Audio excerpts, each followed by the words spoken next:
Sultanpur encounter के बाद से यूपी में सियासत चरम पर है। कानून व्यवस्था और सरकार की एनकाउंटर पॉलिसी को विपक्ष ने कटघरे में खड़ा कर दिया है।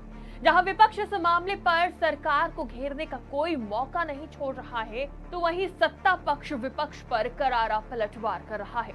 एक तरफ सरकार कानून व्यवस्था के मसले पर जीरो टॉलरेंस की नीति की बात कर रही है, दूसरी तरफ लोकसभा चुनाव 2024 में पिछड़ा दलित अल्पसंख्यक यानी पीडीए पॉलिटिक्स के जरिए यूपी की राजनीति में दमदार प्रदर्शन करने वाले अखिलेश यादव जाति के मुद्दे को किसी भी स्थिति में छोड़ते नहीं दिख रहे। उत्तर प्रदेश में एनकाउंटर पॉलिसी को लेकर जातिगत राजनीति गरमाती जा रही है। सुल्तानपुर में एक ज्वेलर्स से लूट केस के आरोपी के एनकाउंटर के बाद ये बहस छिड़ी। 4 आरोपियों में से एक मंगेश यादव, जो कि यादव जाति से था, उसकी एनकाउंटर के बाद सपा प्रमुख अखिलेश यादव ने इसे जातिगत उत्पीड़न बताया। अखिलेश यादव ने इसे खास तौर पर यादव जाति के खिलाफ कार्रवाई बताते हुए सरकार पर हमला बोला। इस बहस को और हवा तब मिली जब पिछली घटनाओं को भी जातिगत चश्मे से देखा गया था। हालांकि योगी सरकार का रुख स्पष्ट है। मुख्यमंत्री योगी आदित्यनाथ ने जोर देते हुए कहा कि कानून व्यवस्था के मसले पर उनकी सरकार जीरो टॉलरेंस की नीति पर कायम है। सीएम योगी आदित्यनाथ ने विपक्ष पर आपराधिक घटनाओं के राजनीतिकरण का आरोप लगाया। अंबेडकर नगर की जनसभा में सीएम योगी आदित्यनाथ ने कहा, आज डकैत की जाति को देखा जा रहा है, जबकि अपराधियों में हमारी सरकार ने कोई अंतर नहीं किया है। सीएम ने तंज कसते हुए कहा कि उनके लिए अपराधी ही महत्वपूर्ण है। अगर कोई बड़ा अपराधी है तो उनकी पार्टी में वो उतना बड़ा पद हासिल कर लेता है। ऐसे में अपराधियों की मौत पर उनके पेट में दर्द होना लाजमी है।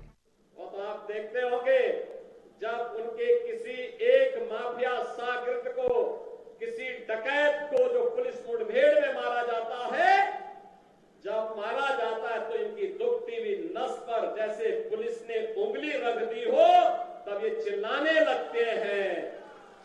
आप मुझे बताओ, जो डकैत पुलिस मुठभेड़ में मारा गया,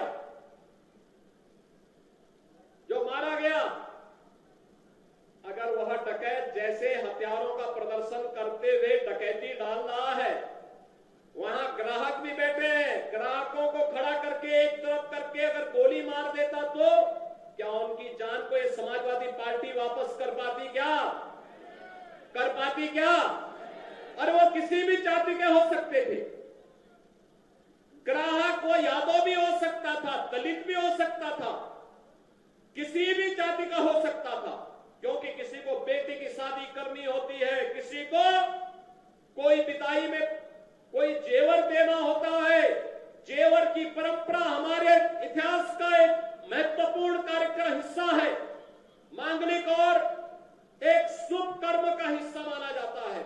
और अगर जेवर खरीदने के लिए किसी शराब और किसी सुनार के घर में, व्यवसायिक प्रतिष्ठान में कोई ग्राहक गया है और उस ग्राहक के साथ लूट हो, उस व्यापारी के साथ सरेआम लूट हो, डकैती डाल करके करोड़ों रुपए की डकैती डाल दी जाए, अगर डकैत हत्या करके भाग गया और पुलिस के पास सुराग नहीं मिलती तो यही लोग बोलते, देखिए साहब अराजकता है।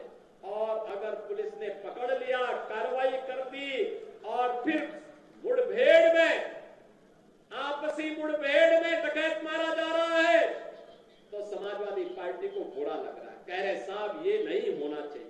यूपी में एनकाउंटर पर विपक्षी नेताओं के सवाल अलग ही रणनीति का हिस्सा बनते नजर आ रहे हैं। दरअसल योगी सरकार की सबसे बड़ी उपलब्धि के रूप में कानून व्यवस्था का मसला देखा जाता है। कानून व्यवस्था को पटरी पर लाने और दंगों को रोकने में योगी सरकार काफी हद तक सफल होती दिखी है। साल 2017 से 2024 तक उत्तर प्रदेश में 207 एनकाउंटर हुए हैं, जिसमें विभिन्न जातियों समुदायों के अपराधी मारे गए हैं। आंकड़ों के मुताबिक इसमें से 61 मुस्लिम, 18 ब्राह्मण, 16 ठाकुर, 15 जाट और 14 यादव शामिल थे। सरकार की माने तो एनकाउंटर जाति देखकर नहीं किए जा रहे हैं, बल्कि अपराधियों के खिलाफ सख्त कार्रवाई की जा रही है। तो वहीं विपक्ष का मानना है कि सरकार इस नीति के जरिए पिछड़े और अल्पसंख्यक समुदायों को टारगेट कर रही है, जबकि सीएम योगी ने इसे कानून व्यवस्था पर सख्त कदम बताया है। इस पूरे विवाद में जातीय राजनीति और कानून व्यवस्था के मुद्दे का टकराव सामने साफ दिख रहा है, जो उत्तर प्रदेश की आगामी राजनीति को भी प्रभावित कर सकता है। डेस्क रिपोर्ट, आज की खबर।